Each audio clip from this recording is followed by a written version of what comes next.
ABP 24 news पर वक्त हो गया है दिन भर की 10 बड़ी खबरों का। केंद्रीय रक्षा मंत्री 3 दिवसीय दौरे पर तजाकिस्तान की राजधानी दुशांबे गए हुए हैं, जिसमें आज वो शंघाई सहयोग संगठन की बैठक में अपनी उपस्थिति दर्ज कराई। इस दौरान उनके द्वारा आतंकवाद तथा अन्य सुरक्षा चुनौतियों से निपटने के लिए उठाए जाने वाले कदमों के मुद्दों पर चर्चा हुई। इस बैठक में 8 देशों के समूह SCO के रक्षा मंत्री भी शामिल होंगे। वार्षिक बैठक में SCO समूह के सदस्य देशों को संबंधित रक्षा सहयोग के मुद्दों पर चर्चा की जाती है और चर्चा के बाद एक संदेश जारी किए जाने की उम्मीद है। रक्षा मंत्री आज SCO की बैठक को संबोधित करेंगे। चीन के रक्षा मंत्री वेई फेंघे के भी SCO बैठक में शामिल होने की उम्मीद है। SCO समूह के सदस्य देशों के रक्षा मंत्रियों की वार्षिक बैठक में अपनी उपस्थिति दर्ज कराने के लिए रक्षा मंत्री 27 से 29 जुलाई तक दुशांबे यात्रा पर हैं।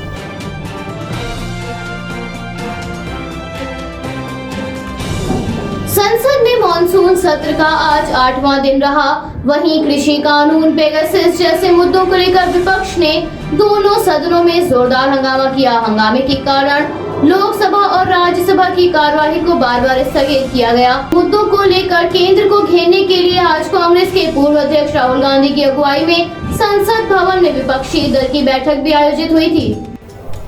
इस बैठक में आम आदमी पार्टी, शिवसेना, RJD और अन्य दल शामिल रहे। केंद्र को पेगासस मामले पर घेरने के लिए वर्तमान में सभी विपक्षी दल एक साथ हैं। संसद में कार्रवाई शुरू होते ही विपक्षी पार्टियों के हंगामे के कारण उसे स्थगित करना पड़ा। विपक्षी दलों की बैठक के बाद राहुल गांधी ने कहा, पेगासस जासूसी कांड को लेकर किसी तरह का समझौता नहीं करेंगे। इसको लेकर 14 दलों की ओर से नोटिस दिया जाएगा। वहीं दूसरी ओर सरकार का कहना है, विपक्ष ना तो सदन चलने देना चाहता है और ना ही चर्चा करना चाहता है।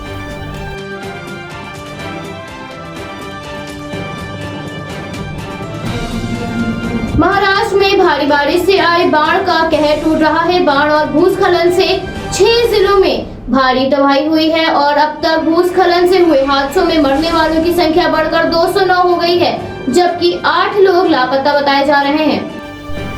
राज्य के राहत व पुनर्वास मंत्री विजय वडेट्टीवार ने बताया, प्रभावित इलाकों में NDRF की 18 और सेना की 3 टीमें राहत व बचाव कार्य में लगी हुई हैं।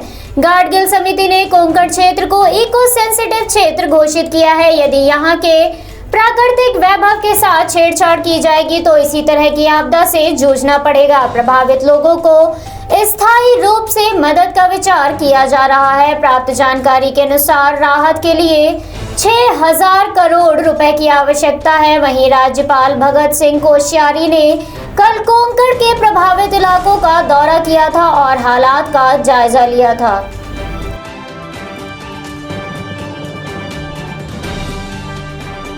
कोरोना संक्रमण की दूसरी लहर का असर अब कम हो गया है और प्रतिदिन आ रहे मामलों में उतार चढ़ाव का सिलसिला बना हुआ है। स्वास्थ्य मंत्रालय से प्राप्त जानकारी के अनुसार पिछले 24 घंटों में कोविड-19 के 43,654 मामले सामने आए। हालांकि पिछले 24 घंटों में 640 लोगों की मौत भी हुई है। इसमें से आधे से ज्यादा केस सिर्फ एक राज्य केरल से हैं। केरल में एक दिन में 20,000 से ज्यादा मामले सामने आए हैं। 41,678 लोगों ने महामारी को मात दी है, जिसके बाद मरने वालों की संख्या 4,22,022 हो गई है। अब तक 3,06,63,147 लोगों ने महामारी को मात दी है। देश में सक्रिय मामलों की कुल संख्या अब 3,99,436 है। देश में चल रहे टीकाकरण अभियान के तहत 44,61,56,659 लोगों को कोविड-19 का टीका लगाया जा चुका है।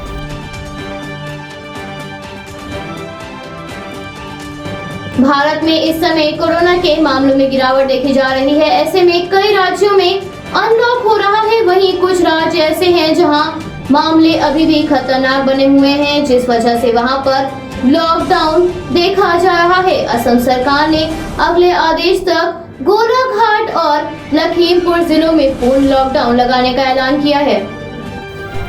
गौरतलब है केरल में संक्रमण का कहर नजर आ रहा है, जिस कारण केरल सरकार ने भी संपूर्ण लॉकडाउन लगाने की घोषणा की थी। वहीं हरियाणा में कुछ पाबंदियों के साथ लॉकडाउन 2 अगस्त तक बढ़ा दिया गया है। इस दौरान रेस्टोरेंट, बार और क्लब को ढील दी गई है। राजधानी दिल्ली में इस वक्त अनलॉक की प्रक्रिया चल रही है। राज्य में इस समय 50% कैपेसिटी के साथ सिनेमाघरों को खोलने पर भी विचार किया जा रहा है। झारखंड के धनबाद में भी इस वक्त वीकेंड लॉकडाउन लगा हुआ है।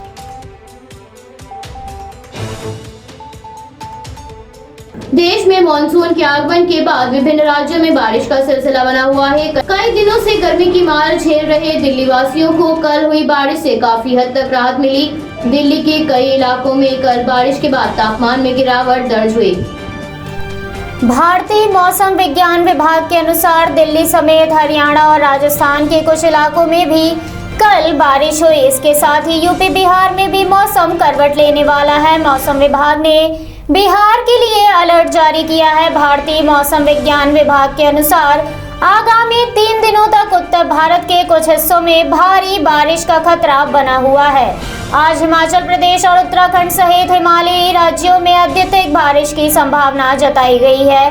खराब मौसम के कारण हिमाचल प्रदेश, उत्तराखंड और पश्चिमी उत्तर प्रदेश में मंगलवार और बुधवार के लिए रेड अलर्ट जारी किया गया है।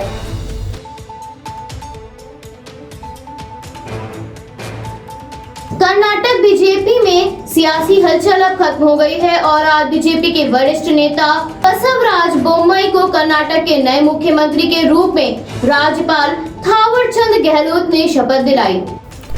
प्राप्त जानकारी के अनुसार मंत्रिमंडल का विस्तार बाद में किया जाएगा। शपथ लेने से पहले बोम्मई ने अपने दिन की शुरुआत आंजनेय मंदिर में भगवान का आशीर्वाद लेकर की। शपथ लेने के पहले उन्होंने कहा, आज हम एक कैबिनेट बैठक करेंगे। इसके बाद एक वरिष्ठ अधिकारियों की बैठक की जाएगी जिसमें राज्य में कोविड और बाढ़ की स्थिति की समीक्षा होगी।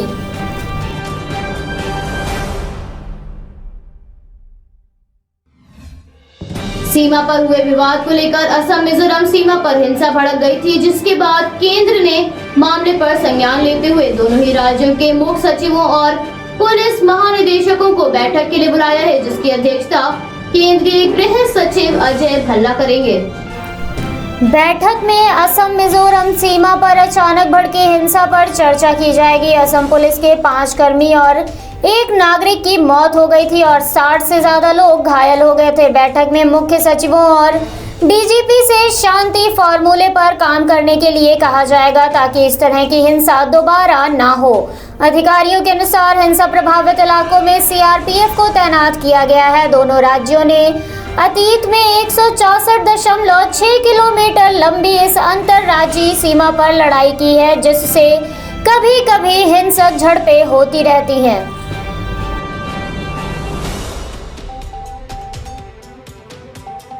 अमेरिका के विदेश मंत्री एंटनी ब्लिंकन मंगलवार से भारत के 2 दिवसीय दौरे पर आए हुए हैं। इस दौरान वो विदेश मंत्री एस जयशंकर और राष्ट्रीय सलाहकार अजीत डोभाल से मुलाकात करेंगे।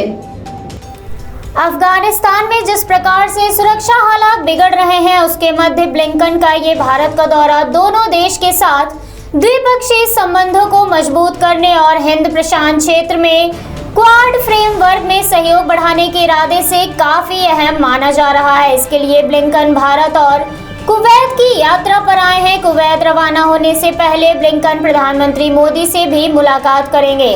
भारत भी इस दौरान अमेरिका द्वारा टीका निर्माण में इस्तेमाल होने वाली सामग्री की आपूर्ति करने के लिए उठने वाली किसी भी परेशानी को दूर करने पर जोर देगा। विदेश मंत्री के तौर पर ब्लिंकन की ये पहली भारत यात्रा है। सत्ता में आने के बाद बाइडेन सरकार की ओर से वे भारत का दौरा करने वाले तीसरे वरिष्ठ पदाधिकारी हैं।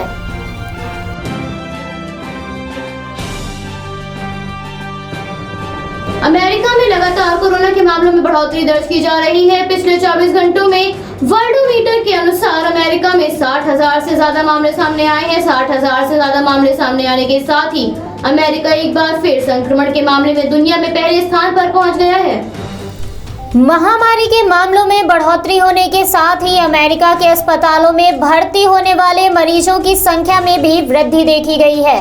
संक्रमण के अधिकतर नए मामले फ्लोरिडा से सामने आए हैं। वर्तमान समय में अमेरिका में करीब 40,000 कोरोना मरीजों का अस्पताल में इलाज चल रहा है। हालातों को बिगड़ता देख संघीय अधिकारियों ने सार्वजनिक जगहों पर मास्क पहनने के नियमों को लेकर नए नियम बनाए हैं। अमेरिका के हाई रिस्क वाले इलाकों में कोरोना वैक्सीन की दोनों खुराक ले चुके लोगों के लिए मास्क पहनना एक बार फिर से अनिवार्य हो गया है। संक्रमण के मामलों में वृद्धि का कारण डेल्टा वेरिएंट को माना जा रहा है, जिसके बाद मास्क को पहनने के नियम को लेकर बदलाव किया गया है और ये फैसला लिया गया है कि मास्क जरूरी है। वहीं दक्षिणी अमेरिका में सबसे ज्यादा संक्रमण देखा गया है। सीडीसी की एक रिसर्च में इस बात का खुलासा हुआ है कि टीके की दोनों खुराक लगवा चुके लोग भी अन्य लोगों को संक्रमित कर सकते हैं।